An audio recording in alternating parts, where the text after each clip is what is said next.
Hello, everybody, and welcome to Aorb Tech. Today we'll be doing another installment in the Learn to Pi series, and we'll be looking over dictionaries and sets. So in this episode, we'll be looking at creating dictionaries, accessing dictionaries, dictionary methods, creating sets, and set methods. So let's get started. So what actually is a dictionary? Well, a dictionary in programming is a data structure that stores key value pairs. And what that means, that's basically some jargon in programming. What that means is that you have an input, and for that given input, that unique given input, you will always get an output, a value. So you have that input, which is the key, and then you have a value which you get from that input. So let's look at some properties of dictionaries. Dictionaries are unordered. Dictionaries are mutable, and dictionaries are key unique. Let's look at the mutability. I think that's the most simple one to understand. Mutability basically means that a variable can be changed during the runtime of the program. Basically, you can update dictionaries while the program is running. You can change their size, you can add to them, you can remove from them, and you can update them. So unordered and key uniqueness. What does this mean? Well, let's look at key uniqueness. Basically, a dictionary, every single key has to be unique. You cannot have two of the same key. For example, let's say that in our dictionary, we use integers as keys. We can't have one as a key and then another one as a key. There can only be one key, if that makes sense. Or maybe if we use the example of a giraffe as a key, you can only have one giraffe in the dictionary. And this is why dictionaries are often unordered. Basically, it's difficult to order something when you don't know what data type or what variable it's going to be as the key, because it can be anything. It can be a string, it can be an integer, heck, it could be an animal, right? So that's basically the properties of a dictionary demystified for you. So let's look at how you can create a dictionary in Python. Let's create a block of code here. And let's say dictionary 1 is equal to, we want to use braces here. This is what defines a dictionary, is braces. We press enter and Python or your IDE will automatically place these braces like so. And now we can create our key value pairs. And you do this by separating them using a colon. So on the left, we'll have our key, and on the right, we'll have our value. Let's use the example of an actual dictionary so we can kind of grasp how this works. So as I said, you can have any data type on the left and any data type on the right. So let's use strings because they're pretty easy to manipulate and they're pretty abstract. So let's say giraffe. Yeah, there we go. And we want to have a definition now for what a giraffe is. And it's just a horse with a long neck. And there we go. We've created our first dictionary. And it only has one entry. It only has one key value pair, but it works. If you want to add more, you simply have to add a comma here and then input your next entry. So let's say now we have a shark. And a shark is just a fish with sharp teeth, right? That's just what a shark is. Let's say we want to have one more, monkey. And a monkey is just an unevolved human. Having some difficulties spelling human. And there we go. Now we have a dictionary. So we have 3 entries here. On the left, we have our keys. On the right, we have our values. Let's just do one more example for clarity. So let's add another code block. Let's say grades. That'll be the name of this dictionary. And then we'll use the braces again. Now we want to enter a key. So let's say Eric. And Eric has a grade, or let's say a GPA average of 3.73, which is not bad. As you can see on the left, we have a string as the key. On the right, as the value, we have an integer. And you can change these for each dictionary. So depending on the dictionary, if you want to have something different, you can. Let's say now I want to have Amir, and he has a grade average of 4.0. Wow, got an ambitious guy over here. And now let's say I want to have something else, something slightly different. Let's say I want to have Eric country code. Now we have this. We have our key on the left, and we can have a value on the right. And now we can enter another string. So I'm going to input plus 48 because that is the country code for Poland, which is where we are right now. So as you can see, it doesn't strictly have to be the same key value pairs. You can have a string on the left and an integer on the right, and then you can have a string on the left and a string on the right. So that's pretty cool. So you might be thinking, cool, I've created a dictionary, so what? How do I access the values on the side? All you have to do is create another code block, then print. And now let's access one of these dictionaries. So let's say dictionary 1. First we need to run these. And now, remember how when we were talking about a dictionary, we said that the key value pairs are basically just an input and then a value for that given input. So all we need to do is access that value by using the dictionary it is stored inside. So let's say dictionary 1, and then using brackets, like as if you're indexing something. And now we want to input the key, which is giraffe. And what we should get from this is the definition of a giraffe, which is a horse with a long neck. Let's do another example. Let's say I want to access something from the grades dictionary. What I need to do is print. Then I want to use the dictionary grades. And I want to access the value associated with the key Eric. So all we need to do is print that. And there we go. We should get the grade for Eric, which is 3.73, as you can see. Now let's say I want to access these on the left. So you can't actually do that using the values. If I try and do that, let's print. Now let's access the dictionary grades. And let's say I use, in the brackets, the value plus 48. And let's just print that and see what happens. You see I get an error. That's because plus 48 isn't a key. And basically, a dictionary is one directional. You can use a key to get a value, but you cannot use a value to get a key. And this is why all keys are unique, because you have one key that defines any value, even if that value repeats multiple times in the dictionary. But if you have multiple of the same key, the dictionary is not going to know which one you're trying to access, which is why you can only have one in the dictionary.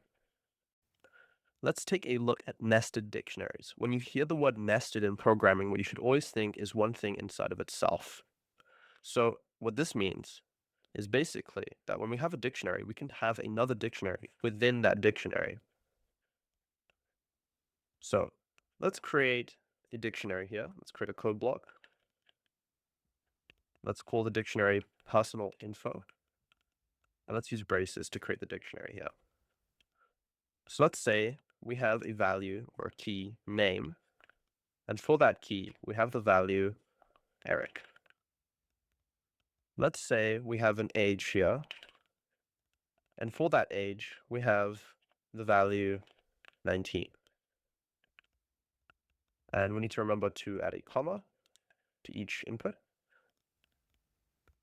So now, let's say we have a key phone.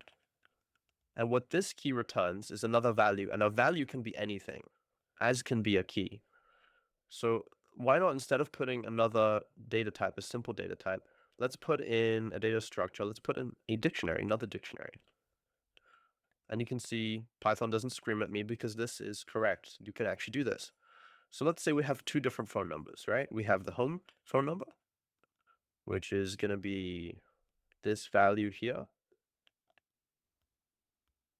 There you go. And let's say we have the mobile phone number, which is going to be this value over here.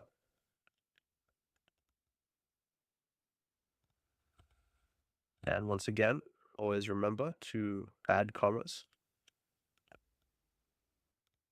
And there we go. Now we have a dictionary with another dictionary inside as one of the values. Now let's say we want to access one of the values inside these dictionaries, these nested dictionaries. What we have to do, once again, create a print statement. Then we want to access personal info. And then we want to use the brackets here. Again, input the key phone. And what this is going to give us, a dictionary. So let's just print that real quick and see what happens. And as you can see, we have the dictionary here. So we access the entire thing. Now let's say I want to access one of these phone numbers. Similarly to a two-dimensional array or an n-dimensional array, you can just add another set of brackets here. And then you can add, let's say, phone, or home. And now let's print this and see what happens. And we should get the home number, which is this number here, 1 through 0. Let's take a look at dictionary methods. Python offers us a variety of dictionary methods. We'll be looking at keys, values, items, update, and get, as well as the pop method. Let's take a look at keys. And what keys simply does is it gives you the keys in a dictionary. So let's look at this dictionary here, numbers. On the left, we have our key values. So this would be 1, 2, and 3. If we want to print those out, all we got to do is create a code block, use the print method. Then we want to access the dictionary numbers. We want to use a full stop to indicate that we're using a method now. And we're going to use the keys method. And let's print that out to see what we get. So to reiterate, keys gives us all the keys in a dictionary. So we should expect 1, 2, and 3 as integers. Let's print that out. And that's what we get, 1, 2, and 3, enclosed inside this. And what this is a view object, which is basically a list that contains all of our keys. If you want to actually use these values, you'll have to use something known as a loop. And we'll take a look at that in a later episode. Next, we'll be looking at values. And what this does, very simply, is returns the values in a dictionary, just like keys. It's a very similar method. So if we want to use this, all we got to do is use the print method. Then we're going to input the dictionary numbers. Then we want to use a full stop to indicate we're using a method. We're using the values method. So then we put in the parentheses, press enter, and we get another view object with all of our values inside. As you can see, these are the strings spelled out, 1, 2, and 3. Let's take a look at the items method. And let's really quickly create another dictionary. So let's create a dictionary with movies. And we want to have different movie scores. So let's create a dictionary here. Let's say we have Jurassic Park. And that has a score of, let's say, 9.2. Now we have Shrek with a score of 8.4. And we have The Matrix with a score of 9.6. And let's save that really quickly. What items does is it returns a tuple with the key value pairs. So we'll look at what that means. Let's print this out. So print method, then we want to access the movies dictionary. Full stop to indicate we're using a method. Then we're going to use the items method, and then we're going to print that to see what we get. And here we get a tuple inside with the values on the left, the keys, and then the values on the right here. So Jurassic Park with a score of 9.2, Shrek with a score of 8.4, and The Matrix with a score of 9.6. So it's basically like a combination of the keys and values method. And I should point out that this is not exactly a tuple. The item inside is a tuple, but the whole value, the whole data type is a view object. Let's take a look at update. Let's really quickly create another dictionary. Let's say we want to store prices of different items in a shop. And we're going to use a dictionary to store the name of the item and then its price. So let's say an apple costs with whatever currency you want. Let's say dollars. It's a universal currency. Then let's say we have bananas. And they are stored with a value of 75. 0.75. So I guess these would be cents then. And then we have milk.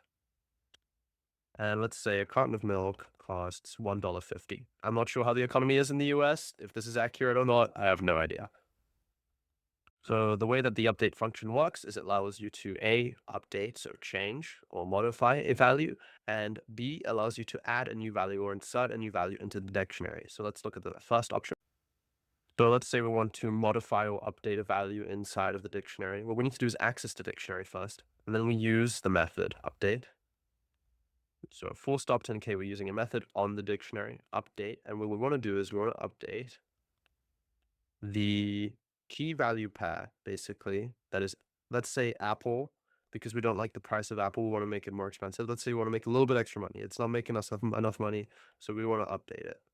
So what we want to do is we want to enter, using braces, the key value pair. So say Apple, and we want to update the price to Apple. Let's say we want to make it twice as expensive. This is not realistic by any means. I don't think you'd get this without extreme inflation, but we can update the prices of the Apple. And just to see what that looks like, let's print out prices at position Apple. So we can use it like that. And then we'll see, hopefully what we should get is the new value 0.8 instead of 0.4. And that's what we get. So the value actually changed from 0.4 to 0.8. And just so you can see what that looked like before, let me just delete this code block and run this again. And now if I print prices, the position Apple, it should be 0.4, which it is. So let's move on to the next step. So now let's say we want to add another key value pair to the dictionary. What we got to do is we got to once again access it. So prices, then we want to use full stop to indicate a method, and we want to update. What we can do is if we have another key value pair where the key doesn't exist in this dictionary, it's instead of updating it, it's going to add to the dictionary. So let's say now we use the braces. On the left, we have turkey sandwich. And a turkey sandwich costs, let's say, $2.50. And let's add that to the dictionary. And we can see if we added it or not by using the items method that we used earlier. And it's going to list out all of the items that we have. So you can see we have an apple with a price of 0.8, banana, milk, and then a turkey sandwich, 2.5. So we actually managed to successfully add a key value pair to the dictionary. We could actually also do this with nested dictionaries. So if you remember the personal info dictionary that we created earlier, we can actually access that, and we can access the dictionary inside it and update that dictionary. So let's go in here and let's say we want to access personal info. And we want to access it in the phone position because that's where our nested dictionary is, and we want to update that. And let's put in our braces. So we have a mobile address, we have a home address, and let's say we want to have a work address. So let's add this here, this key work, and let's have a phone number just like so, and this is our work address, okay? So let's add that, and now let's print personal info items, just so we can take a look at what this looks like. Or maybe let's access specifically phones because that's what we're changing. Let's print this out. As you can see, we have our home number, our mobile number, and now our work number, which we just added. So that's pretty cool. So finally, let's say we want to update one of these phone numbers instead. So what we're going to do is very similar. We're going to access the dictionary, personal info. Then we're going to access it in the phone position. That's where our nested dictionary is. So we want to update. Let's say we change our mobile number because that happens pretty often. So once again, we use the braces for a key value pair. Then we want to access the mobile number, and we want to add a value here after our key. So let's say our new value is something like this, just a bunch of random numbers here. And now if we print out,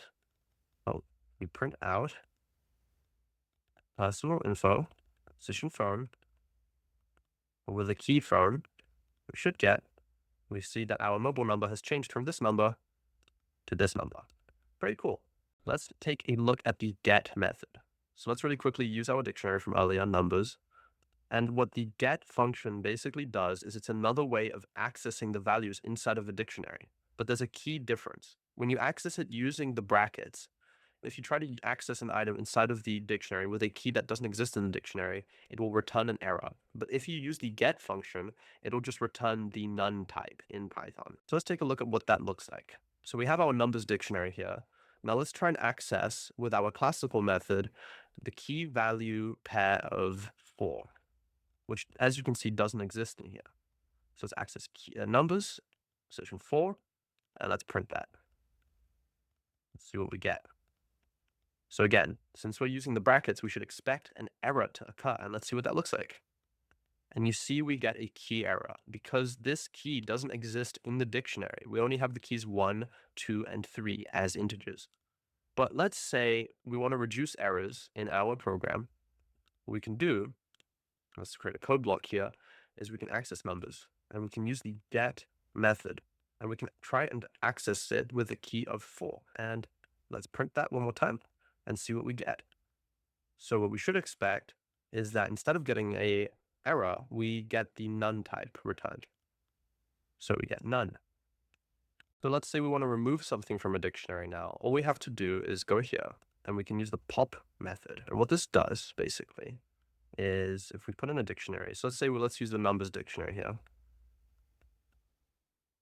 And what we want to do is we want to pop, and then we have to input the key. So let's say we want to remove 1. We can do that, and it will return the value as well. If we print this, if we print our dictionary, so that's numbers, and print the items inside, we should see that 1 no longer exists. So we only have 2 and 3. Let's take a look at sets in Python. If you remember anything from primary school mathematics, or if you're taking mathematics in college or in university, you might be aware of sets. And sets basically, if you remember anything on Venn diagrams, for example, it's a range of values that can be represented, usually using some kind of notation like I or N, but they can be also notated using brackets. In Python, basically, what this means is we have a large set of non-repeating values. And there are a couple properties of sets specifically in Python that we're going to take a look at. So sets are non-ordered, similarly to dictionaries. There is no order to a set. Simply, um, values exist in that set, unique values, so values that do not repeat. They are immutable, which means that you cannot update them during the runtime of the program. You can create a new set during the runtime of the program, but you cannot update an existing set. They are also unindexable. So values in this set do exist, and you can check them. You can check if they're in the set or if they're not in the set. You can use them to check if they're in other sets, or you can link them with other sets, but you can not access them using an index, like you would in a list or a tuple, for example, or using a key value pair in a dictionary. So creating sets in Python uses a similar kind of notation to dictionaries. We use braces. So let's create a set 1, and inside let's have the values, and we want to use an equal sign. We want to have the values 3, 1, 4, 5, 9. You might know these are the values of pi. And let's really quickly print the type, and we'll take a look at what that is.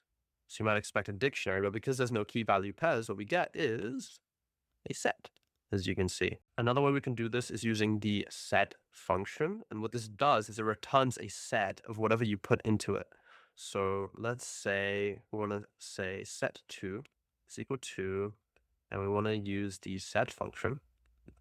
Inside of the set function, we're going to put in a list, which is made up of 2, 7, 1, 8. And let's print the type of that real quick. And we should expect a set, hopefully. And that's what we get, a set. So when we have a set, again, one of the properties of a set is that all the values inside are unique. There are no repeating numbers inside of the sets, no repeating values. So let's create a set here. Let's call it unique, just to demonstrate this property. And let's create a set which has 2 zeros, 3 ones, and then 2 twos, and then 1 3, and then 5 fours. And let's really quickly print unique.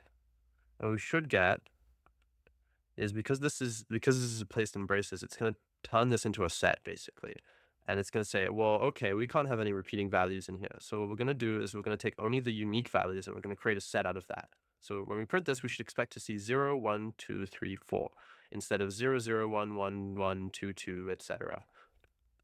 And that's what we get, 0, 1, 2, 3, 4. So if you want to reduce a list, or if you want to reduce a set of values into only their unique components, then using sets is a great way of doing that. So you can create empty sets in Python, but you want to be careful with the notation that you use, and I'll show you why. So you can create empty 1 here, and we'll use the notation that we used earlier, which is with the braces, and we'll just put nothing inside there. So that's an empty set. And then we want to create empty 2, and we're going to use the set function, and we're going to put in an empty set of braces or parentheses here. What we should expect is 2 empty sets, right? So let's really quickly test that. Let's put in the type function, and let's test empty 1 and see what type it is. And it actually returns a dictionary because this notation, these parentheses, these braces, sorry, are what we use to create dictionaries. So they have a higher priority when creating um, a new variable. But if we test type of empty2, which uses the set function, it should give us a set. So this is just for you to know, to be cautious. When you're trying to create an empty set, you should use this notation and not this notation. Let's take a look at set methods, and oh boy, there are a few.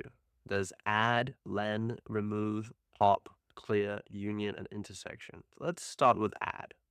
So if you remember our unique set that we created earlier, which has the values from 0 to 4, we can actually use the add method.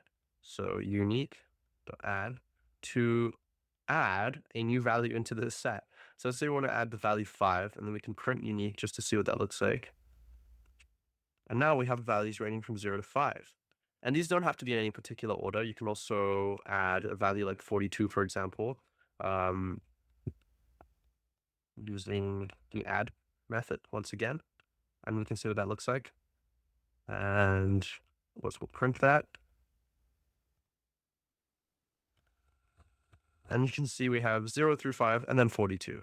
And this method only takes one value at a time, so you can't add like 3 values at the same time. You can only add one. And if you do try to add a value that already exists in the set, it's not going to change anything because there can only be one value, one of each value in the set. They all have to be unique.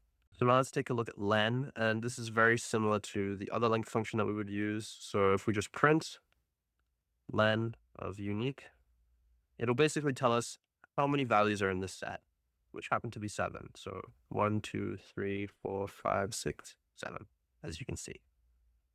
Let's take a look at remove now. So let's say we don't like the value 42. Let's remove it because it just doesn't really make sense. We go 0, 1, 2, 3, 4, 5, and then 42. That doesn't make any sense. Let's remove 42 from the set. So unique dot remove 42. And since every value is unique, there's only one of each value. It's not going to get confused as to which value to remove. So let's print that and see what that looks like. And as you can see, value 42 is gone. What the pop method does is, well, it's more of a function. It returns a value. And that is because it removes an arbitrary value from the set. So let's take unique one more time. And let's pop. Let's print this just to see what we get. Or let's print unique, actually. So we can see the entire set.